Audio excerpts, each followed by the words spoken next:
नमस्कार मित्रों, मैं डॉक्टर मुकेश एक बार फिर से आप सभी दर्शकों का हार्दिक अभिनंदन करता हूं आपके चैनल एस्ट्रो नक्षत्र 27 पर। दोस्तों, आज मैं आपके सामने उपस्थित हुआ हूं तुला राशि के जातकों के लिए फरवरी महीने का संपूर्ण मासिक भविष्यफल और मार्गदर्शन को लेकर।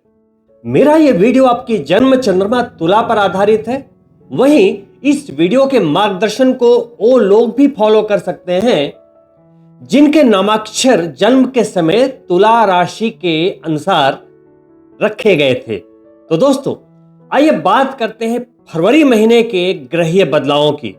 तो दोस्तों, जैसा कि आप देख पा रहे होंगे कि तुला राशि की जन्म चंद्रमा के अनुसार बड़े ग्रहों में यदि बात करें तो शनि देव जन्म चंद्रमा से छठे भाव में अपने ही नक्षत्र उत्तर भाद्रपद में गोचर कर रहे हैं, जो कि एक बहुत ही शानदार स्थिति मानी जाती है, क्योंकि छठा भाव जो होता है वो संघर्षों का होता है, प्रतियोगिताओं का होता है, रोग शत्रु और ऋण का होता है। तो देखिए, संघर्ष वर्ड यदि मैंने बोल दिया तो सारी चीजें यहां पर ही आ गई। दोस्तों, यदि किसी को कोई रोग हो जाए तो रिकवरी के लिए वो संघर्ष करता है। वहीं कर्ज का बोझ यदि बढ़ जाए तो उसकी रिकवरी के लिए संघर्ष करता है। वहीं शत्रु पीछे पड़ जाए तो उनसे भी पीछा छुड़ाने के लिए, जान बचाने के लिए भरपूर संघर्ष करता है। इसलिए इसको संघर्षों का भाव कहा गया है। वहीं छठा भाव नौकरी का भी भाव है। दोस्तों, नौकरी के कारक ग्रह होते हुए शनि देव जैसे संघर्ष देने वाले प्लैनेट, धीमे चलने वाले प्लैनेट यदि वहीं बैठे हो तो एक तरीके से वो उनकी बहुत आरामदायक स्थिति मानी जाती है।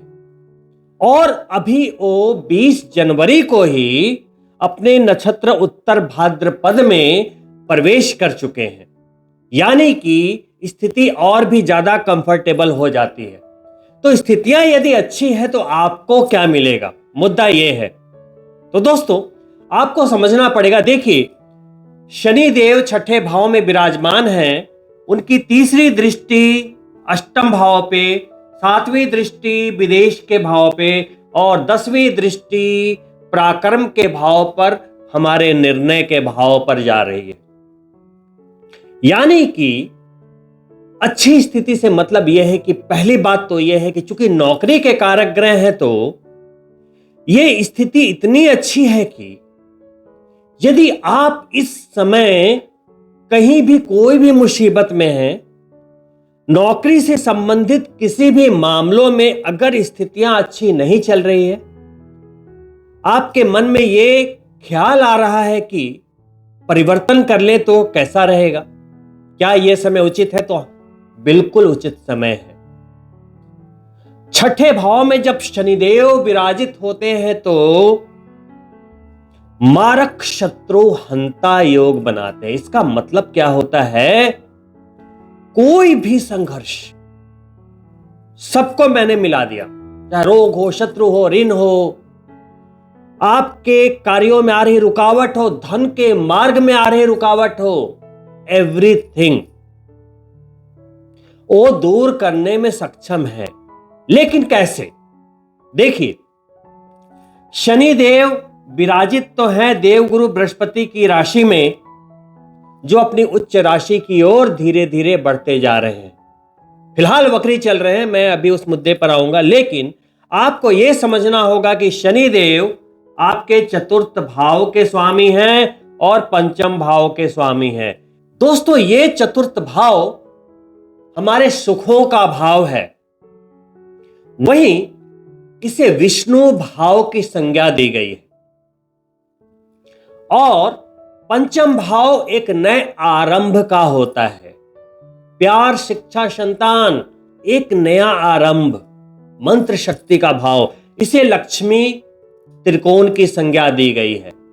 तो ये जो चारों केंद्र होते हैं, इसको विष्णु भाव कहते हैं और इसे त्रिकोण कहते हैं। जब दोनों का मिश्रण होता है तो विष्णु लक्ष्मी योग का निर्माण होता है। अब शनिदेव खुद ही चतुर्थ भाव और पंचम भाव के स्वामी हैं। मकर राशि यहां आती है, कुंभ राशि यहां आती है, दोनों भावों के नियंत्रण करता है। आपको कितना सुख मिलेगा, आपके जीवन में कितनी प्रॉपर्टी लिखी है, कितने घर लिखे हैं, कितने सुख संसाधन लिखे हैं, और सबसे बड़ी बात ये माता का सुख है। आपको अपनी प्रेमिका से सुख मिलेगा कि नहीं, पत्नी से सुख मिलेगा कि नहीं, माता से, पिता से, भाई से, बहन से, भौतिक सुख संपदाओं से, प्रॉपर्टी से, संतान से, कोई भी मुद्दा हो, यदि मुद्दा हो आपके सुख का, आत्मिक सुख का, तो आप तुला राशि के जातकों के लिए उसके पूरे के पूरे जिम्मेदार कौन होते हैं, नियंत्रणकर्ता कौन होते हैं? शनिदेव। आपके सुखों के भाव के स्वामी और पंचम भाव के स्वामी होते हुए लक्ष्मी नारायण योग बनाते हुए शनिदेव छठे भाव में विराजित हैं, अपने नक्षत्र में गोचर कर रहे हैं और ये पूरे वर्ष रहेंगे। फरवरी की ही बात नहीं है, पूरे वर्ष रहेंगे। तो दोस्तों देखिए, इस समय आप अपने नौकरी में परिवर्तन यदि करना चाहे तो कर सकते हैं। आपको अच्छे अवसर प्राप्त होंगे, पहली बात। दूसरी बात की अभी चतुर्थ भाव में यानी कि शनिदेव की राशि मकर में चौगरही योग बना हुआ था। अब फरवरी में धीरे धीरे वहां से ग्रह अपना परिवर्तन करेंगे, जिसके बारे में मैं अभी आपको बताऊंगा। लेकिन आपको बस देखना यह है कि फरवरी के प्रारंभ में इस भाव में, चतुर्थ भाव में, प्रॉपर्टी वाले भाव में बहुत ही ज्यादा ऊर्जा है। देखिए, सूर्यदेव बैठे हैं ग्रहों के राजा, मंगल देव, दो अग्नि तत्व ग्रह बैठे हैं, वहीं बुध देव बैठे हैं, तो बुध आदित्य योग भी बन रहा है और आपके राशि के स्वामी शुक्र देव भी वहीं विराजित है। और सबसे बढ़िया बात यह है कि आपके धन के स्वामी और व्यापार वाले भाव के स्वामी यानी कि मंगल देव अभी अपनी उच्च राशि मकर में गोचर कर रहे हैं। धनेश जब उच्च के होते हैं तो उस समय धन की स्थितियां बेहद अनुकूल देखी गई हैं। सूर्यदेव जो आपके लाभेश होते हैं, मंगल देव के साथ युति कर रहे हैं, इसे कहते हैं दूसरा भाव है धन का, ये 11वां भाव है लाभ का। तो अगर साथ में बैठे हैं तो इसे कहते हैं 2+11 धन योग। फरवरी में ज्यादा गोचर नहीं है। बुध देव जो आपके भाग्य के स्वामी होते हैं और विदेश वाले भाव के स्वामी होते हैं, फरवरी के प्रारंभ में ही 3 फरवरी को आपके पंचम भाव में प्रवेश कर जाएंगे। बुध देव यहां से आपके पंचम भाव में, प्यार वाले भाव में, शिक्षा और संतान वाले भाव में प्रवेश करेंगे, जो भाग्य भाव के स्वामी हैं, त्रिकोण भाव के स्वामी हैं। अब यहां से देखें, यह है बुध देव का घर जहां पर देव गुरु बृहस्पति बैठे हैं, नंबर 3 लिखा है, और ये आकर बैठ गए दूसरे त्रिकोण में। पंचम भाव जो एक त्रिकोण भाव है, बुध देव जो दूसरे त्रिकोण के स्वामी हैं। देखिए कितना अच्छा संयोग है। वहां बैठे हैं देव गुरु बृहस्पति जो वक्री स्थिति में चल रहे हैं, अभी 11 मार्च तक वक्री ही रहेंगे। यहां से इनकी दृष्टियां आपके ऊपर यानी तुला राशि पर जा रही है और 9वीं दृष्टि त्रिकोण पे आ रही है। अब बुधदेव वहां पे आएंगे 3 फरवरी को। देव गुरु बृहस्पति की दृष्टि में अमृत होता है, कई बार मैं आपको बता चुका हूं, अमृत वर्षा हो जाएगी। और बुधदेव कौन है? आपके भाग्य के स्वामी। बहुत ही सिंपल इक्वेशन है, आपका भाग्य प्रबल हो जाएगा। किस भाव में बैठे हैं? प्यार वाले भाव में। प्यार के मामले में आप भाग्यशाली रहेंगे। दोस्तों वहीं 3 दिनों के बाद 6 फरवरी को आपके राशि के स्वामी अपना स्थान परिवर्तन करते हुए शनि देव की एक राशि छोड़कर दूसरी राशि कुंभ में प्रवेश करेंगे, लक्ष्मी त्रिकोण में प्रवेश करेंगे और बुध देव के साथ युतिगत हो जाएंगे। चूंकि शुक्र देव आपके राशि के स्वामी हैं, पंचम भाव में बैठे हैं। पंचम भाव प्यार, शिक्षा, संतान के अलावा एक बहुत बड़ी उपलब्धि आपको देता है। इसे कहते हैं अर्थ त्रिकोण। पूरी कुंडली में, आज चूंकि मैंने बोर्ड लगा रखा है तो मैं आज आपको समझा दूं, पूरी कुंडली में 4 जो भाव होते हैं वो अर्थ के होते हैं, पैसे देने वाले भाव होते हैं। देखिए, यहां से आप इनकम करते हैं, ये आपका धन संग्रह है, धन का भाव, और ये दोनों त्रिकोण, ये 4 अर्थ भाव होते हैं। किसी भी ग्रह का संबंध इन अर्थ भावों से होता है तो वो जहां के स्वामी होते हैं वहां से धन की प्राप्ति होती है। अब देखिए, शुक्र देव आगे आपके राशि के स्वामी हैं, पहले भाव के स्वामी हैं, अष्टम भाव के स्वामी हैं। कहां से धन प्राप्ति संभव करवा रहे हैं? पैतृक संपत्ति से, वसीयत से, ससुराल पक्ष से, आपके द्वारा, आपकी आइडिया के द्वारा, आपकी बौद्धिक क्षमता के द्वारा। ये कह रहे हैं कि मेहनत से ज्यादा आपकी मानसिक सोच के द्वारा, समझ के द्वारा मैं पैसे दूंगा। शनि देव को मेहनत बहुत पसंद है, लेकिन शुक्र देव को नहीं। शुक्र देव बोलते हैं स्मार्ट वर्क करो, और अभी स्मार्ट ग्रह के साथ भी बैठे हैं, व्यापार वाले ग्रह के साथ बैठे हैं। तो जितने भी तुला राशि के जातक बिजनेसमैन हैं, उनके लिए भी लाभ को बढ़ाता हुआ शुक्रदेव और बुधदेव का ये गोचर आपके लक्ष्मी अर्थ त्रिकोण में। दोस्तों, वही फरवरी के तीसरे गोचर के रूप में ग्रहों के राजा सूर्यदेव, जो मकर संक्रांति के दिन आपके चतुर्थ भाव में प्रवेश कर चुके थे, 13 फरवरी को ही अपनी राशि का परिवर्तन करते हुए अपने पुत्र शनिदेव की दूसरी राशि कुंभ में प्रवेश करेंगे और लक्ष्मी त्रिकोण में प्रवेश करेंगे। ये बहुत ही मजेदार गोचर होने वाला है। दोस्तों, ये देखिए, सूर्यदेव यहां से निकलते हुए लक्ष्मी त्रिकोण में प्रवेश करेंगे।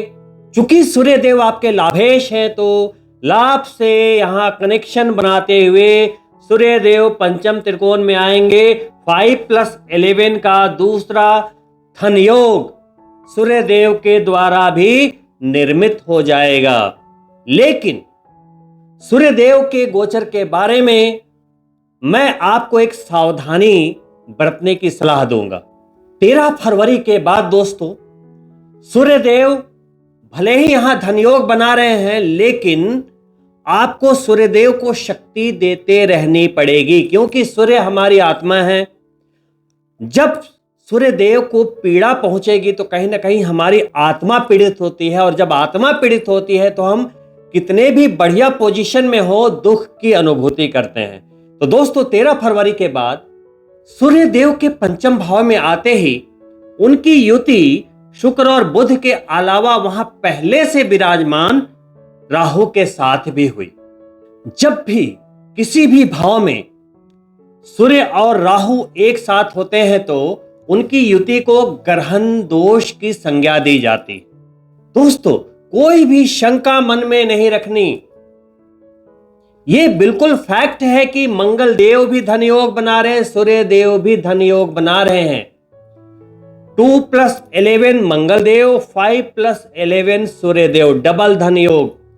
लेकिन समझना यह है कि सूर्य देव तो चले गए ग्रहण दोष में 13 फरवरी से, और पूरे 1 महीने वहां रहेंगे। अब देखिए, बहुत सारे जातक हैं जिनकी कुंडली में ग्रहण दोष है, सूर्य राहु या सूर्य केतु एक साथ है, लेकिन सभी के ऊपर तो संकट नहीं है ना। अब जिनके सूर्य जन्म पत्रिका में राहु से कमजोर होंगे तब 100% समस्या आएगी, और जिनकी पत्रिका में सूर्य राहु से मजबूत होंगे उन्हें धन लाभ अवश्य ही प्राप्त होगा। तो चिंता की कोई बात नहीं है, आप पत्रिका देख लीजिए, कोई बात नहीं। पत्रिका देखने के बाद यदि आपको महसूस होता है कि मेरी पत्रिका में सूर्यदेव की स्थिति बहुत अच्छी नहीं है, तो उपाय क्या है?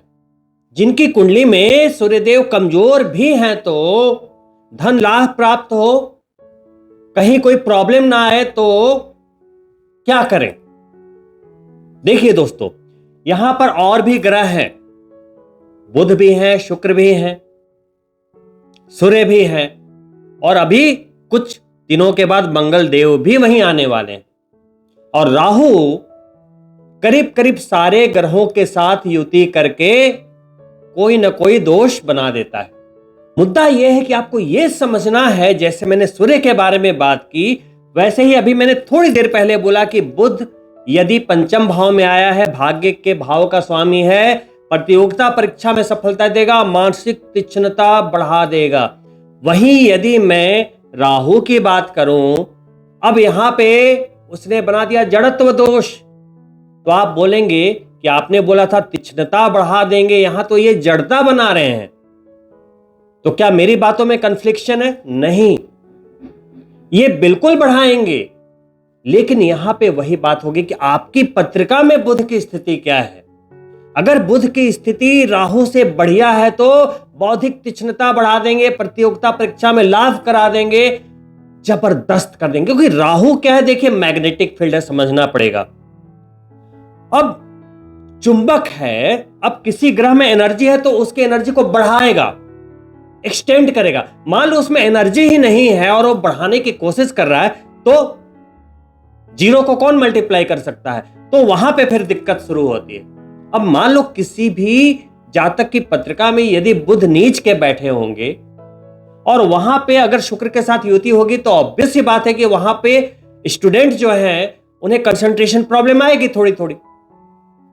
लेकिन वो बुध के समुचित उपाय करके बैठे हैं, एमराल्ड पहन के बैठे हैं, तो नहीं आएगी। बहुत ही इजी है। उसी तरीके से सूर्य ग्रहण दोष में आ गए तो सभी को प्रॉब्लम थोड़ी होगी। जिन्होंने रूबी पहना है उन्हें नहीं होगी प्रॉब्लम, जो लगातार गायत्री मंत्र की मालाएं करते हैं उन्हें प्रॉब्लम नहीं होगी। लेकिन मेरी सलाह है, कुछ दिनों पहले भी मैंने सलाह दी थी कि सूर्य देव का वर्ष है, आपके लाभेश का वर्ष है, तो गायत्री मंत्र 3 माला प्रतिदिन करते रहे, कोई मुश्किल नहीं आएगी। लेकिन 13 फरवरी के बाद यदि ये ग्रहण दोष में आ गए तो माला बढ़ा के 5 कर दीजिए 2 महीने के लिए। क्यों? 1 महीने तो ग्रहण दोष में रहेंगे, फिर अगली राशि में जाएंगे, वहां शनिदेव पहले से बैठे हैं। भले ही छठे भाव का गोचर बहुत बढ़िया होता है, 3, 6, 10, 11, शास्त्र कहते हैं वहां सूर्यदेव बहुत ही अच्छे रिजल्ट को देते हैं। लेकिन एक बात यह भी फैक्ट है कि अगर सूर्य शनि एक साथ होंगे तो पितृदोष का भी सृजन होगा, तो कहीं ना कहीं उसकी नेगेटिव एनर्जी भी आएगी। अब देखिए, ज्यादा सावधान उन लोगों को रहना है कि जिनकी पत्रिका में ग्रहण दोष हो या तो पितृदोष हो। तो सूर्यदेव के ये दोनों ट्रांजिट में आपको सावधानी रखनी पड़ेगी, फरवरी में भी, मार्च में भी, मिड अप्रैल तक, यानी कि 2 महीने के लिए अपने गायत्री मंत्र की मालाएं 5 रखिएगा। यदि जन्म पत्रिका में सूर्य नीच के हैं या ग्रहण दोष में है, लेकिन यदि शुभ है लगन पत्रिका के अनुसार, तो रूबी पहनने का प्रयत्न करें, आपकी आधी से ज्यादा समस्या समाप्त हो जाएगी। और गायत्री मंत्र की मालाएं यदि लगातार करते हैं, मैं दोबारा बोल रहा हूं लगातार, ये नहीं कि आज किया कल छोड़ दिया, कोई फायदा नहीं होगा, फिर शुभता मिलेगी। लेकिन यदि आप उनकी ऊर्जा को मेंटेन करके रखना चाहते हैं तो आपको प्रतिदिन करना ही पड़ेगा। दोस्तों, वहीं फरवरी के अंतिम गोचर के रूप में 23 फरवरी को, 23 फरवरी को मंगल देव भी अपनी उच्च राशि को छोड़ते हुए पंचम भाव में ही प्रवेश कर जाएंगे। अब देखिए कितना सुंदर संयोग है। आप बोलेंगे कि वहां राहु बैठा है और आप सुंदर संयोग बोल रहे हैं, बहुत ही सुंदर संयोग है। अब देखिए, जो धनयोग यहां बैठ के मंगल देव बना रहे थे लाभेश के साथ, अब डायरेक्टली वो लाभेश के साथ ही आकर बैठ गए। और लाभ के भाव के जस्ट सीधा यहां बैठे हैं। धन के स्वामी मंगल देव, लाभ के स्वामी सूर्यदेव दोनों एक साथ बैठे हैं और यहां दृष्टि दे रहे हैं। जबरदस्त धन योग। अब राहु यहां बैठे बैठे इन 4 ग्रहों के साथ दोष निर्मित कर रहा है। अब करना क्या है? देखिए, आपकी आधी समस्या तो ऑलरेडी सॉर्टेड है, आपको आधी ही अपनी ओर से करनी है। क्यों? देवगुरु बृहस्पति अपनी दृष्टि यहां पर दे रहे हैं और देवगुरु बृहस्पति की दृष्टि में अमृत होता है। राहु को क्या चाहिए? अमृत। वो अमृत पान कर रहा है, तो जो दोष 100% बनने चाहिए थे, आप मान के चलिए कि 50% ही वो काम कर रहे हैं। बाकी का 50% आप मंत्रों के द्वारा, किसी की कुंडली में राहु अगर गलत जगह पे बैठा है, कुछ गलत योगा योग बना रहा है, तो राहु की शांति भी कर लें।